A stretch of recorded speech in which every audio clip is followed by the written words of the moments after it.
Good afternoon प्यारे बच्चों, आप लोग कैसे हैं। उम्मीद करते हैं कि आप लोग अच्छे होंगे और अच्छे से पढ़ रहे होंगे। आइए, जो हम प्रश्नावली एक ए पढ़ा रहे हैं अभी, और उसमें मैं कुछ प्रश्नों को सॉल्व कराया था, और जहाँ तक सॉल्व कराया था उसके आगे के प्रश्नों को लेते हैं। तो जहाँ तक अगर आपको याद हो तो पहले प्रश्न के कुछ भाग थे, उन सभी भागों को मैंने करा दिया था।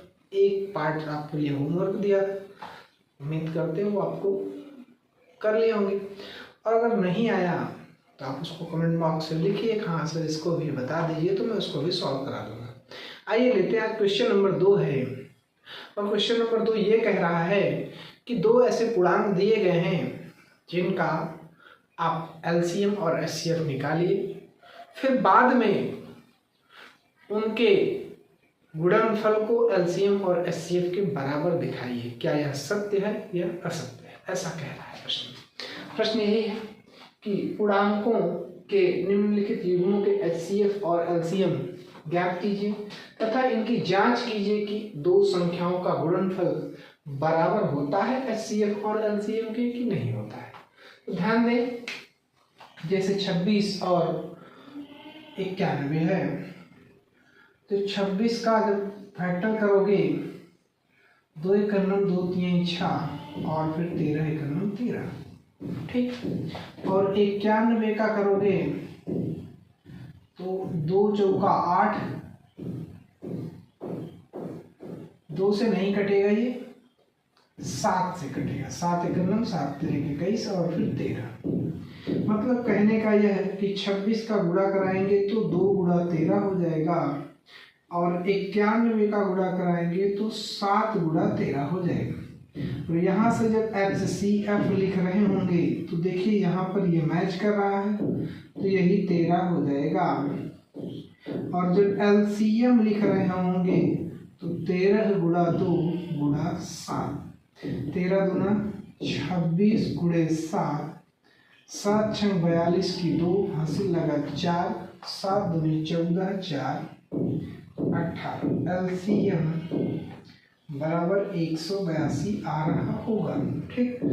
यह तो आपने एचसीएफ निकाल लिया और यह आपने एलसीएम निकाल लिया, ठीक। अब यहाँ पर क्या कह रहा है कि दो संख्याओं का गुणनफल बराबर है एचसीएफ और एलसीएम के, ऐसा प्रूफ करिए। तो देखिए, आपको ये फार्मूला पढ़ाया गया है कि प्रथम संख्या गुणा द्वितीय संख्या बराबर है एचसीएफ गुणा एलसीएम के। तो 26 गुणा 91 बराबर है 13 गुणा 182 के। अब जरा गुणा कराइए तो आप पाएंगे, देखिए गुणा कराकर देख लीजिए, 6 1 6 और 6 9 54, 2 1 2 और 2 9 18, 6 4 2 6 8 5 13 के 3 हासिल लगाइए 1 1 2। मतलब दोनों संख्याओं का जो गुणनफल है वो 23 66 आ रहा है। यहाँ पर हम 182 गुणा 13 करेंगे, 3 दूना 6, 3 8 24 की 4 हासिल लगा 2, 3 1 3 2 5, 1 2 के 2, 1 8 8, 1 1 6 4 2 6, 8 5 13 के 3 हासिल लगा 1 1 2। तो अब आप देख पा रहे होंगे कि दोनों संख्याओं का गुणनफल जो आया है वही एचसीएफ और एलसीएम का भी गुणनफल आया है। मतलब यह फार्मूला जो है एकदम इस बात की सत्यता देता है, प्रमाण देता है कि हमेशा जो दो संख्याएं अगर दी गई हैं उनका आप एलसीएम और एचसीएफ निकालते हैं तो उन दोनों संख्याओं का जो गुणनफल होता है वह उन एलसीएम और एचसीएफ के गुणनफल के बराबर होता है। ये इसका प्रमाण हो जाता है, ठीक। यहाँ पर इसको हल किया गया है, तो ये आप सॉल्व कर लीजिए। इसके बाद हम इसका दूसरा पार्ट लेते हैं।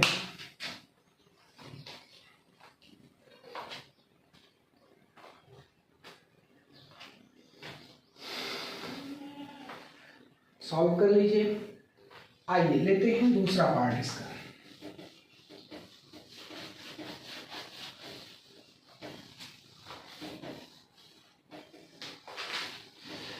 दूसरे पार्ट में कह रहा है कि 510 और 92। देखिए दूसरा पार्ट क्या है, 510 और 92। अब इसमें भी हमको क्या निकालना है, HCF निकालना है और LCM निकालना है। देखिए 510 का आप फैक्टर करेंगे, 2 दूना 4, 2 पंचे 10, 2 पंचे 10। फिर 5 से करेंगे, 5 पचे 25, 5 एकन्नम 5। 3 से करेंगे, 3 एकन्नम 3, 7 21 और फिर 17 एकन्नम 17। 92 का करेंगे, 2 चौका 8, 2 छंग 12, 2 दूना 4, 2 तिहाई 6 और फिर 23।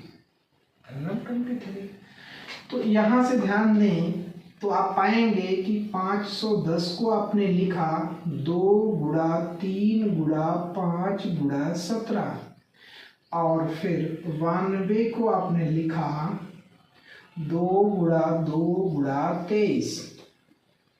ठीक, यहां से अगर आप HCF लिखना चाहेंगे तो HCF बराबर होगा, देखिए 2 मैच कर रहा है तो 2 हो जाएगा, और कुछ भी नहीं मैच कर रहा है तो और कुछ नहीं होगा। मतलब HCF बराबर जो आएगा वह 2 आएगा। और यहां से अगर आप LCM निकाल रहे होंगे, देखिए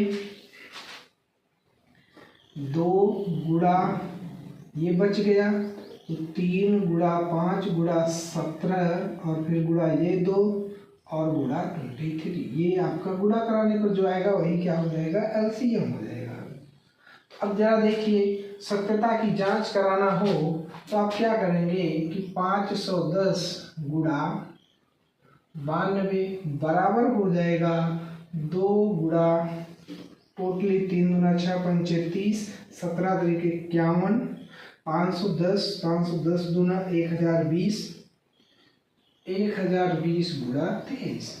ठीक, और इसको आपस में जब आप गुणा करा के देख लीजिए, 510 गुणा 92, 2 0 0 2 एकन्नम 2, 2 पंचे 10, 9 0 0, 9 एकन्नम 9 और 9 पचे 45, 0 2 9 5 6 4 आ रहा होगा।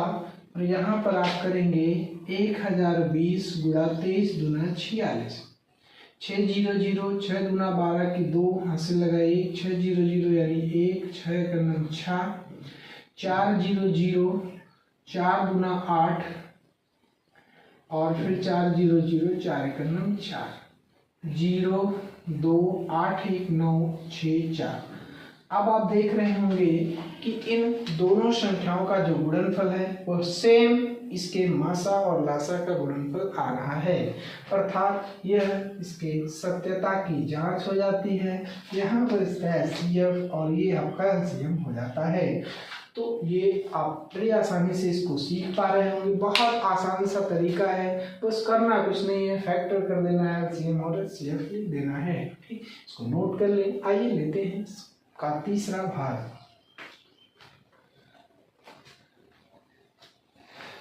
प्यारे बच्चों, एकदम मन लगाकर आप नोट्स बनाते चलिए।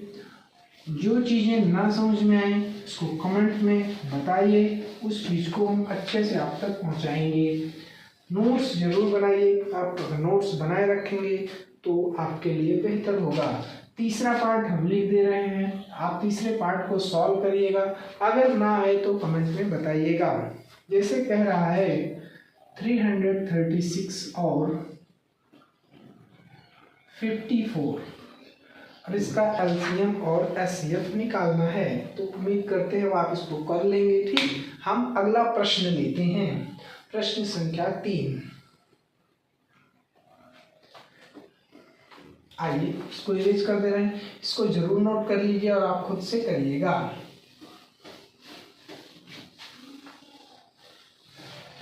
अगला प्रश्न है कि अभाज्य गुणनखंड विधि द्वारा निम्नलिखित पूर्णांकों के HCF और LCM ज्ञात कीजिए।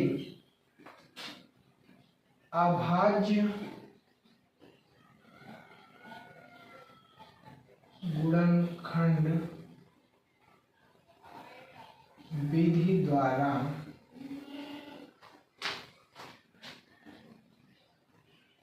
निम्नलिखित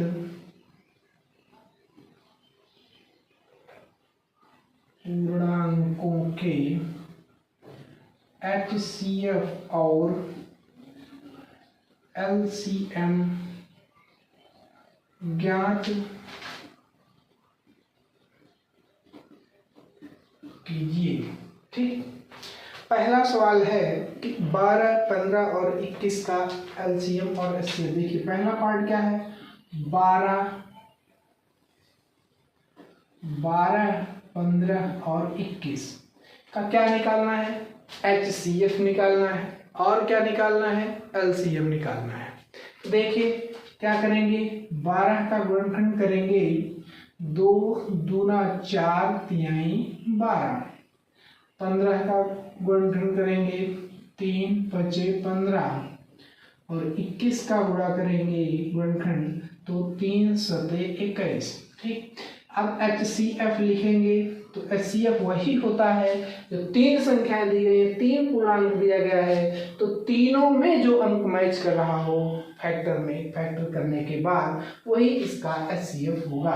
यहाँ 3 है, यहाँ भी 3 है और यहाँ भी 3 है, अर्थात 3 ऐसी संख्या है जो तीनों में कॉमन हो रही है तो यही इसका HCF होगा। इसके अलावा ऐसा कोई अंक नहीं है जो तीनों में कॉमन हो तो HCF यही लिखा जाएगा। LCM की बात करें तो पहले जो मैच कर रहा है इसको लिखिए, फिर देखिए कि अब शेष क्या बच रहा है। तो इसमें 2 दूना 4 बच रहा है, इसमें 5 बच रहा है और इसमें 7 बच रहा है। 4 तिहाई 12 पंचे 60 6 सते 42 420 इसका LCM आ रहा होगा। ठीक, तो उम्मीद करते हैं कि आपको इसका HCF और LCM याद हो चुका होगा। इसको आप अपने नोट्स में नोट कर लें। हम लेते हैं अगला प्रश्न।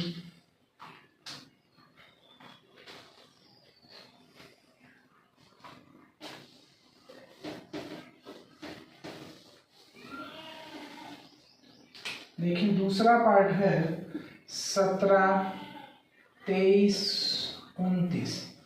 अब ध्यान से समझे जरा कि 17, 23, 29 का HCF अगर आपको निकालना है तो कैसे करेंगे। तो देखें 17 एक अभाज्य संख्या है, मतलब 17 1 गुणा 17 लिखा जा सकता है। 23 भी एक अभाज्य संख्या है, 1 गुणा 23 लिखा जा सकता है।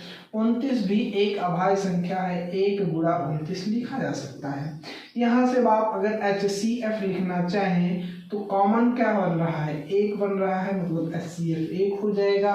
और LCM क्या होगा, तो LCM बराबर 17 गुणा 23 और गुणा 29 आपस में गुणा करा लीजिए भैया और जो आ जाएगा वही आपका आंसर हो जाएगा। ठीक, गुणा तो आप करा सकते हैं ना, तो करा लीजिएगा, ना करा पाना तो बताना कमेंट में, इसको भी हम सॉल्व कर देंगे। ठीक, इसको नोट कर लीजिए। हम एक और प्रश्न आपके लिए लिखेंगे, इसको आप सॉल्व करिएगा, फिर हम आएंगे अपने अगले प्रश्न पर।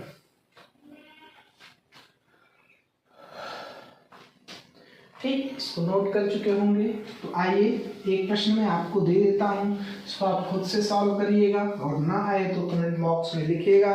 जैसे प्रश्न है 8, 9 और 25। इसका तीसरा पार्ट है कि 8, 9, 25 का क्या HCF और LCM याद कीजिए। तो उम्मीद करते हैं कि इसको आप अपने आप से सॉल्व कर लेंगे और अगर ना सॉल्व कर पाइएगा तो कमेंट बॉक्स में जरूर बताइएगा। ठीक, आइए हम अगले प्रश्न की ओर चलते हैं। इसको हम पूरा इरेज कर दे रहे हैं। अब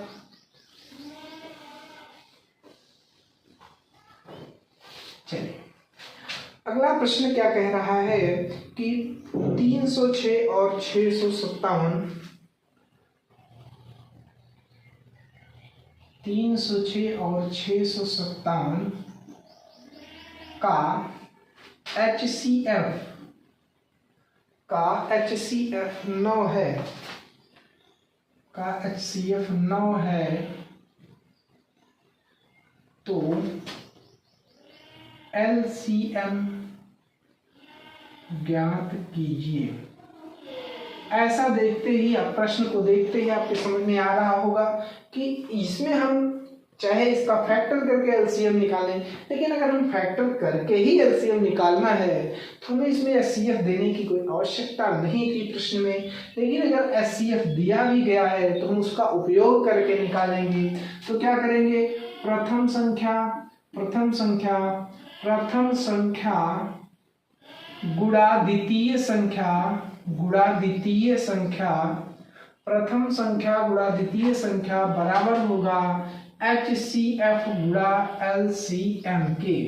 तो देखें 306 गुणा 657 बराबर 9 गुणा LCM। ठीक, अब 9 यहाँ पर गुणा में है, ये इधर जाएगा तो भाग में हो जाएगा, अर्थात 306 गुणा 657 बटा 9 आ जाएगा, इक्वल टू LCM होगा। अब आप क्या करेंगे कि यहाँ पर मल्टीप्लाई है, यहाँ डिवाइड, इसको 9 से काटिए तो 9 त्रिक 27 और 9 चौक 36, ये यहाँ कट रहा होगा, और फिर 34 इंटू 657 इक्वल टू LCM आ रहा होगा।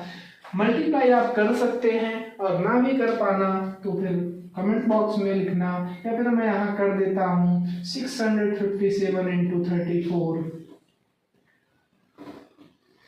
4 से 28 की 8 हासिल लगा 2, 4 पंचे 20, 2 22 की 2 हासिल लगा 2, 4 6 24, 25 26 हो जाएगा, और फिर 3 7 21 की 1 हासिल लगा 2, 3 5 15, 2 17 की 7 हासिल लगा 1, 3 6 18, 1 19 हो जाएगा, 8 2 1 3, 7 6 13 की 3 हासिल लगा 1, 9 2 11, 1 12 की 2 हासिल लगा 1 1 2, 22 338 इसका गुणा आ रहा होगा।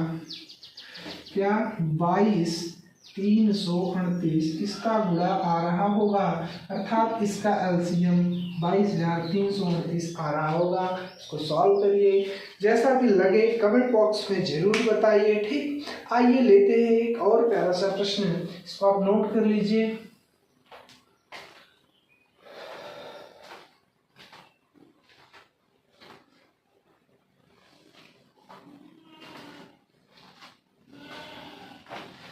नोट कर चुके होंगे प्यारे बच्चों, आइए देखते हैं अगला प्रश्न क्या कहता है। अगले प्रश्न में क्या कह रहा है कि अगले प्रश्न में कह रहा है 225 और 60 का HCF। देखिए प्रश्न क्या है, 225 और 60 का HCF, 225 और 60 का HCF 225 गुणे 5, 225 गुणा 5 माइनस 10x है, माइनस 10x है, तो x का मान बताएं, x का मान बताएं। देखिए 225 और 60 का HCF निकालते हैं। पहले 225 का अगर आप फैक्टर करते हैं, 5 चौक 20, 5 पचे 25, 5 9 45, 3 त्रिका 9 और 3 एकम 3, और फिर 60 का फैक्टर करते हैं, 2 तिहाई 6, 2 15 में 30, 3 पचे 15 और 5 एकम 5। तो जहां तक HCF की बात है, अगर आप HCF लिख रहे होंगे तो देखें कि दोनों में ऐसा कौन सा अंक है जो कॉमन आ रहा है। तो देखें तो 3 कॉमन आ रहा है तो 3 लिखेंगे HCF में, 3 के बाद 5 कॉमन आ रहा है तो 5 लिख लेंगे HCF में। और कोई अंक है जो कॉमन में है तो आप कहेंगे नहीं सर कोई अंक नहीं है, अर्थात HCF बराबर आपका 15 हो जाएगा। जब HCF बराबर 15 जो आया है ये किसके बराबर है, तो यह 225 गुणे 5 माइनस 10x के बराबर है। ऐसा क्यों? ऐसा कह रहा है प्रश्न में कि 225 और 60 का जो HCF है वो यही दिया गया है। तो हम लिख सकते हैं कि 225 गुणा 5 और माइनस 10x बराबर होगा HCF अर्थात 15 के। आगे बढ़ते हैं। देखिए इसका अब इसमें आप गुणा कराएंगे तो 5 बचे 25 की 5 हासिल लगा 2, 5 दूना 10, 2 12 की 2 हासिल लगा 1 और 5 दूना 10 1 11, 1125 माइनस 10x बराबर 15। इसको इधर करेंगे 1125 माइनस 15 बराबर 10x। 1125 में 15 घटा दीजिए तो 1110 आ रहा होगा और 1110 आ रहा है तो आप इक्वल टू 10x लिखेंगे और आगे 1110 में आप देखें कि 0 से 0 काट देंगे, मतलब 1110 बटा 10 इक्वल टू x, 0 0 कट जाएगा, 111 बराबर x का वैल्यू आपका आ जाएगा 111। तो उम्मीद करते हैं कि यह आपको समझ में आया होगा। ठीक, तो इसको आप सॉल्व करें।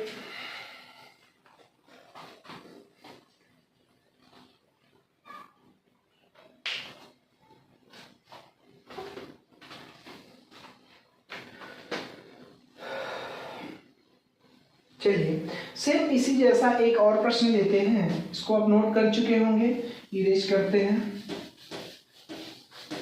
जब भी पढ़ने बैठिए कॉपी पेन साथ में लेकर बैठिए, तो हर प्रश्न को आप नोट करते हुए चलिए, उसका सलूशन को नोट करते हुए चलिए, नोट्स अपना कंप्लीट करते हुए चलिए और प्रश्न को समझते हुए चलिए।